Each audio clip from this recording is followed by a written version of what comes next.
Guys, welcome to my YouTube channel Excel app.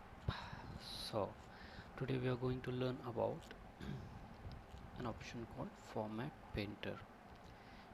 Format painter is nothing but we'll be copying the same pattern or any other thing which we have applied for the particular cell to another one.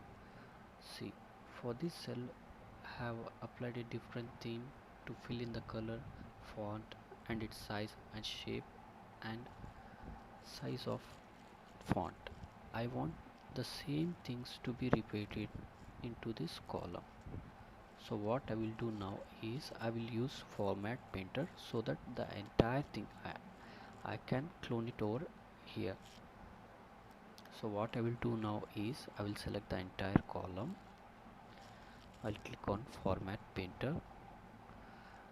I will come to the column where I need to paste the entire thing, where I need to clone it.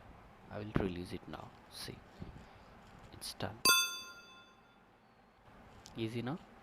So guys, this is how you use format painter. Please do subscribe to my channel Excel. Thanks for watching. Thank you. Bye.